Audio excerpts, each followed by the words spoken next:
Welcome to the Kale Houser Leadership Secrets podcast. Today, let's try to understand that there's no one to blame.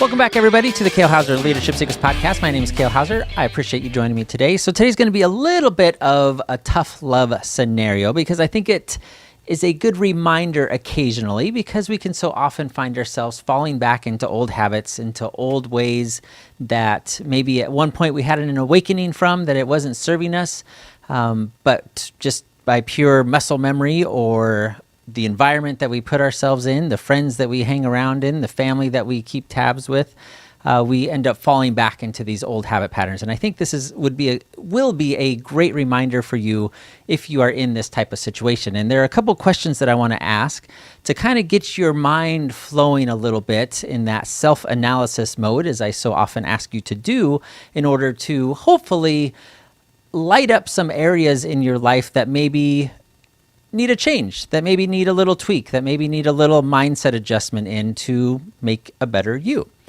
And one of those, or a couple of those questions are, looking at your life, and maybe you don't live in the house of your dreams right now. Maybe you're living in a cramped one-bedroom apartment in a not so nice of a neighborhood. You don't have whatever your ideal of a house, of a place to live is. Maybe you don't have that right now. Maybe you don't have a bank account that you want. Can anyone raise your hand and say, yeah, it's meeting my needs, maybe. It's sufficient, but it's not what I want. It's not going to sustain me, certainly, for long term or into retirement or my family. It's not going to create generational wealth. Does anyone have, a bank account maybe that they don't want? Or maybe you don't have the woman or the man of your dreams by your side. Maybe you've got no one. Maybe you've been searching and you're just not able to find that compatible partner. Or maybe you're dating somebody right now that you're kind of getting those tingly feelings of like, maybe this isn't the right person for me long term. We're not aligned. We don't have the same type of goals. We don't have the same type of interests long term. You just don't have the man or the woman of your dreams right by your side right now.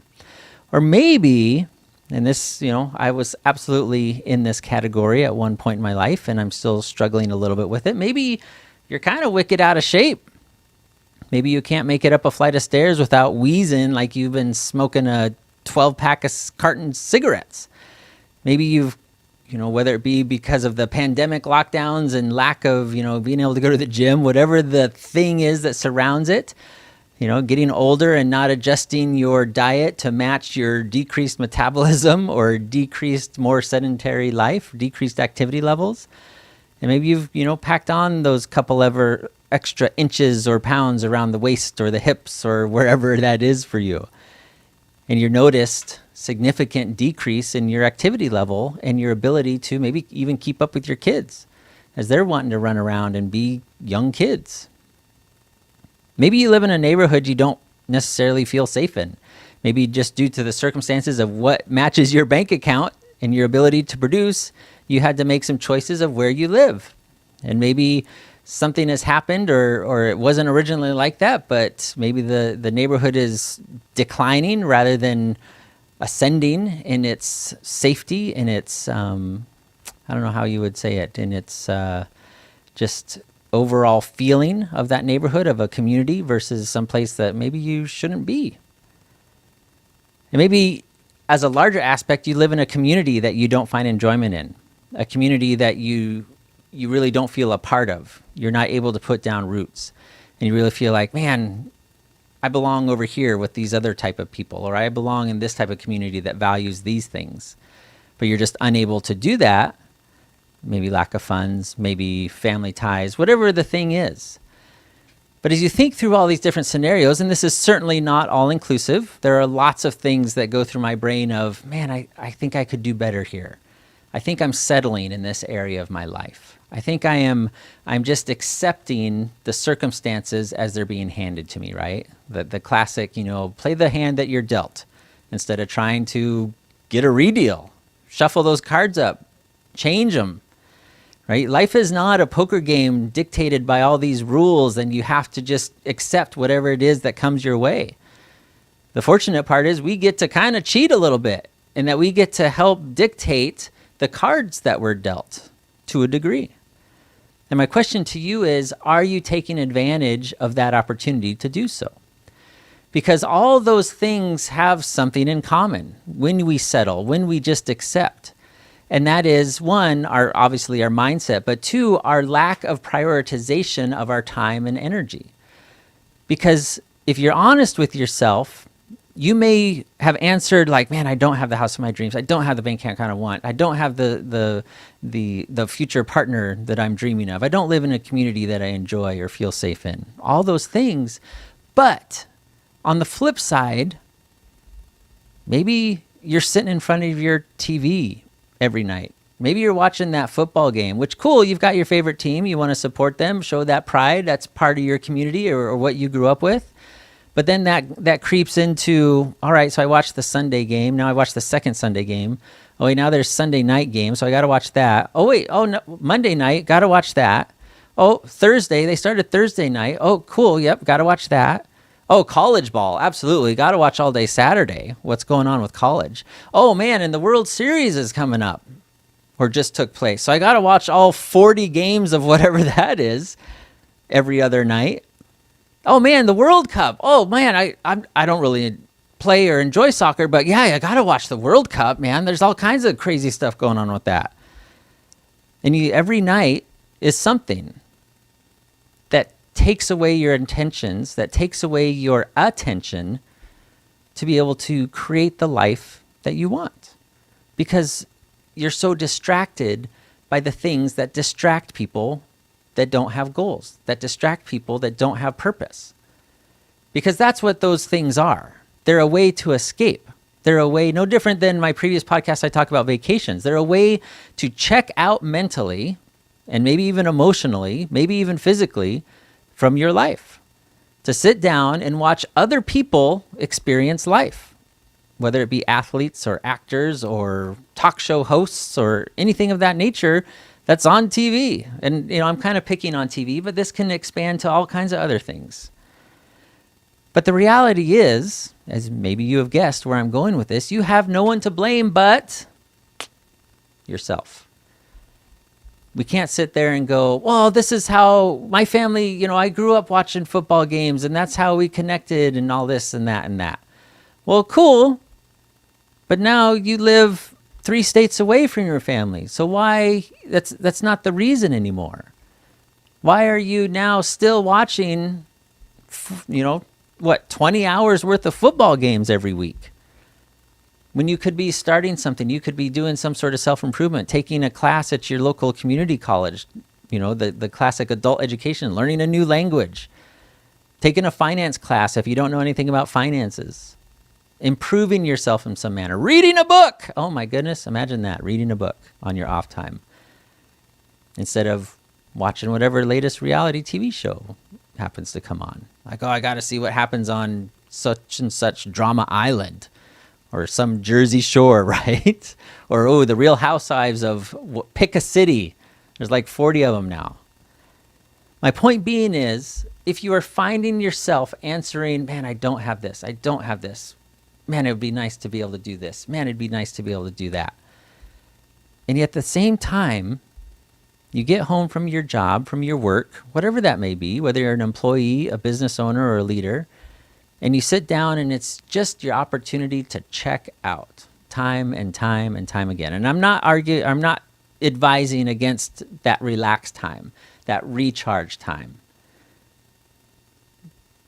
But I am advising you against wasting your time. Wasting hours upon days, upon weeks, upon years of your life watching, participating in things that ultimately don't matter, especially to your long-term success. And this becomes a matter of perspective when you start trading the inconsequential things that have no lasting meaning. Presumably, you're not an owner of the Cleveland Browns. Presumably, you're not a player on the Dutch national soccer team, football team.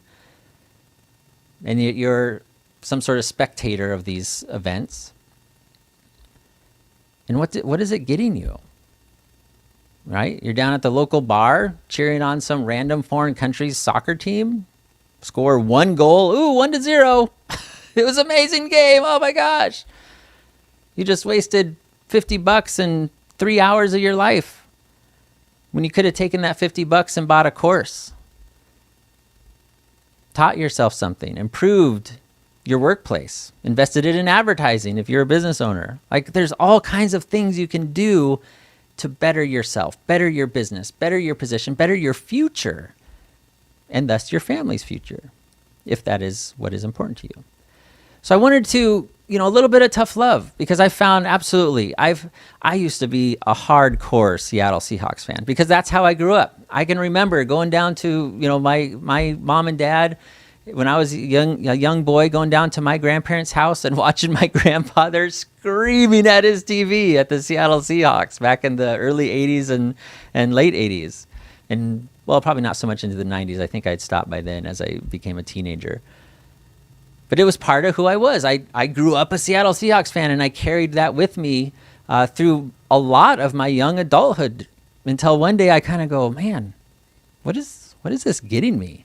Like, here I am with my wife, and then even at the time when the boys were born, my young children, and I'm wasting 2 hours of my life watching this team that, okay, cool if they win, awesome if they lose, whatever. But then it morphed into, well, now I got to watch the Sunday night game because this is kind of our ritual. This is my relaxed time. And I wasted so many years of my prime life in my 20s and 30s where I could have been forming a better and stronger connection with my wife. I could have been developing myself in my profession at the time in the Air Force to be an even better, or be an actual good officer. There's so many missed opportunities that I wish I had that time back, but now that I've kind of woken up to that fact of all that wasted time, it wakens you up to other areas where you're like, okay, how is this serving me? I'm using this for a purpose. That is my relaxed time, but it's for a reason, for a purpose, not just to check out and again, that elephant dart to the face.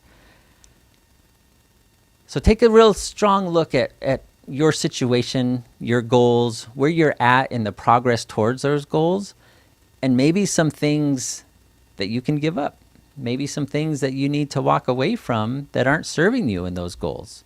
Or just decide, what is the priority?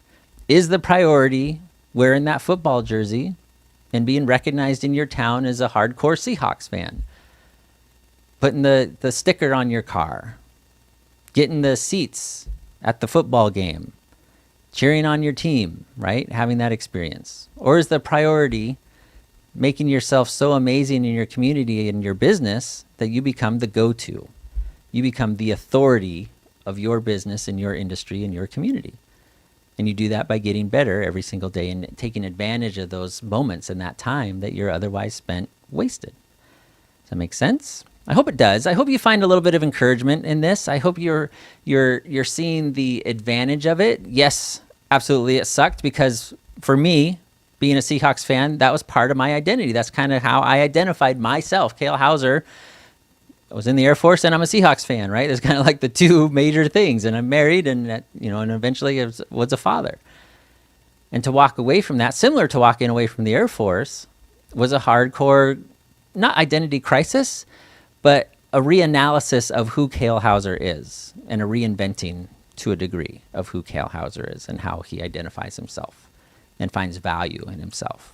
Because ultimately, whether the Seahawks won or lost on the 1 yard line in the Super Bowl or never made it to the playoffs, made a lick of difference to the life of Kale Houser.